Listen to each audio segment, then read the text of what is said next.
얼마 전에는 파리 자선 콘서트에서 블랙핑크와 사진을 찍었는데요. 이때 사진을 찍어준 사람이 에마뉘엘 마크롱 대통령이라고 하네요. 여러분이 명품 브랜드에서 근무하고 있다고 칩시다.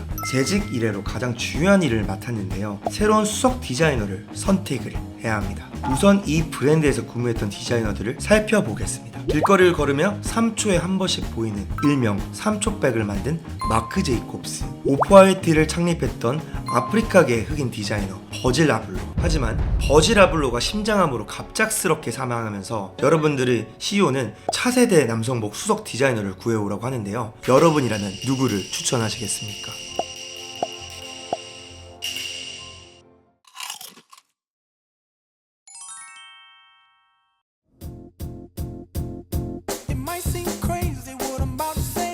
이 노래 모르는 분 없죠? 퍼렐 윌리엄스 노래입니다. 그런데 이렇게 유명한 가수를 루이비통에서 스카웃을 했습니다. 단순히 마케팅을 위한 얼굴 마담이 아니라 수석 디자이너로요. 20년이 넘도록 음악 활동을 한 퍼렐 윌리엄스가 느닷없이 루이비통의 디자이너가 된 이유가 뭘까요? 그런데 사실 퍼렐 윌리엄스는 2000년부터 꾸준히 디자인을 해오던 경력자라고 할 수가 있습니다. 루이비통의 퍼렐을 이름을 빌리는 것이 아니라 실력 또한 어느 정도 믿고 영입했다는 거죠. 키스랜드의 원더러스, 로빈 시크의 브럴라이즈, 스눕독의 뷰티풀.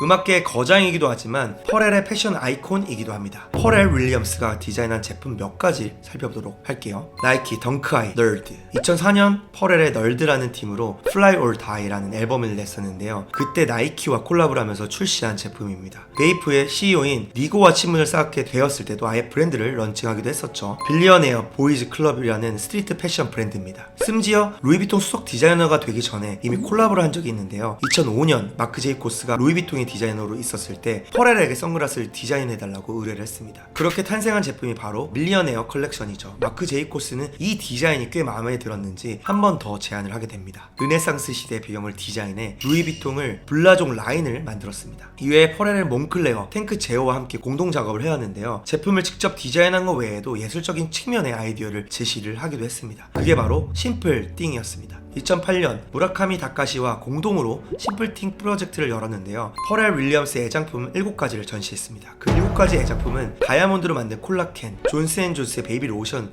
그리고 콘돔이었죠. 지금까지 소개해드린 내용을 살펴보셨다면 퍼렐의 디자이너로서의 역량은 대충 짐작이 가실 겁니다. 하지만 디자이너 중에서 가장 뛰어난가? 라고 질문을 했었을 때는 선뜻 대답하기가 어려운 상황인데요. 학력도 좋고 경력도 오래된 수많은 디자이너 중에서 루이비통이 왜 퍼렐 윌리엄스를 선택을 한 것일까요? 패션을 넘어서 그의 창의적인 비전으로 루이비통의 새로운 장을 열 것이라 확신한다. 루이비통의 CEO 피에트로 베카리가 전한 말입니다. 퍼렐을 임명한 건 루이비통의 변화를 위한 선택이었다는 뜻인데요. 그렇다면 루이비통의 퍼렐을 이용한 어떤 효과를 기대를 하는 걸까요? 루이비통은 귀족 태생입니다. 1821년 프랑스의 한 작은 마을에서 태어난 루이비통은 파리에 대한 환상이 있었는데요. 하지만 차비가 없어서 파리까지 400km가 되는 거리를 걸어갔습니다. 16살이라는 나이에 루이비통은 당시 유명 가방 디자이너 무슈 마레샬의 견습생이 됩니다. 그 후 프랑스 왕실 왕후였던 외제니 드 몽티조의 도움을 받아 자신의 브랜드를 만들게 되죠. 다른 가방과는 달리 루이비통의 가방은 평범한 디자인이었는데요. 마차에 쌓기 용이하다는 이유로 인기를 끌기도 했었죠. 뛰어난 기술력과 기능성으로 명품이 브랜드가 된 루이비통은 그 후로 다양한 변화를 시도를 했습니다. 유난히 예술가와 콜라보를 많이 했는데요. 무라카미 타카시, 리처드 프린스, 쿠사마 야오이, 박서보, 화백 등 다른 브랜드와 다르게 예술에 가까운 작업들을 해왔습니다.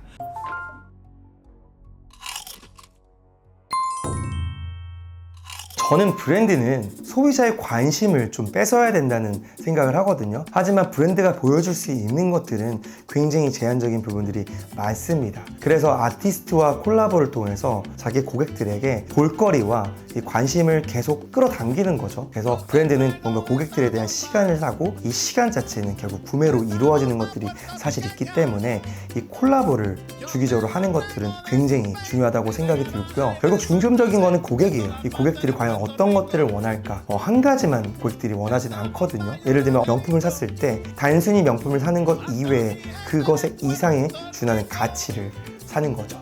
그 가치를 만들어줄 수 있는 부분 중에 하나가 콜라보라고 저는 얘기할 수가 있겠습니다.